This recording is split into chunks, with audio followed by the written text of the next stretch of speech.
पूरग्रस्तांना मदतीसाठी निधी वाटप मंजूर। या आठवडाभरात 12,500 कोटीची मदत पूरग्रस्तांच्या खात्यात जाईल। महाराष्ट्र मंत्रिमंडळ बैठकीत झाला निर्णय।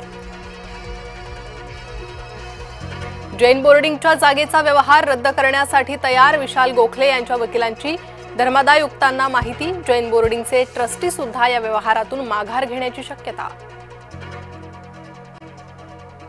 वसंतदादा साखर संशोधन संस्थेची चौकशी हेतुपुरस्सर। आमदार रोहित पवार बचावासाठी सरसावले। भाजपने फेटाळला रोहित पवारांचा आरोप।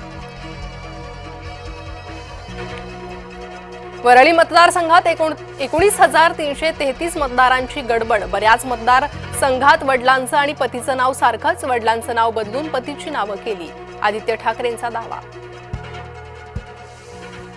आदित्य ठाकरेने महाराष्ट्राचा पप्पू सारखं वागू नये। मुख्यमंत्री देवेंद्र फडणवीस यांचा टोमणा। आदित्यने डोंगर पोखरून उंदीरही निघाला नाही। आदित्य ठाकरे खोटारडे। लोकसभेत मतदारांची नावं गळाली, त्याची जबाबदारी घ्या। आशिष शेलार यांचे ठाकरेंना थेट आव्हान। वसंतदादा साखर संस्थेवर चौकशीचा बडगा। मुख्यमंत्र्यांनी दिले वसंतदादा साखर संस्थेच्या चौकशीचे आदेश। पवार काका पुतण्याचा शुगर इन्स्टिट्यूटवर पगडा। उद्धव ठाकरे हा भस्म्या झालेला अॅनाकोंडा। शिंदेंकडून ठाकरेंवर टीका, शहांना पाठिंबा।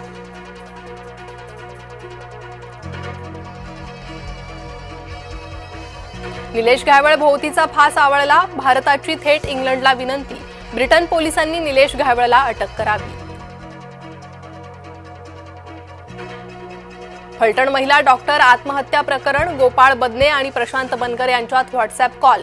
महिला डॉक्टरच्या आत्महत्येपूर्वी दोघांमध्ये संभाषण। मुख्यमंत्री फडणवीसांचं निमंत्रण बच्चू कडूंनी धुडकावलं। मुंबईत बोलावलेल्या बैठकीला अनुपस्थित राहणार।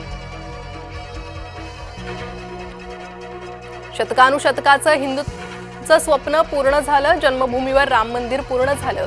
पंतप्रधान मोदींच्या हस्ते 25 नोव्हेंबरला होणार ध्वजारोहण।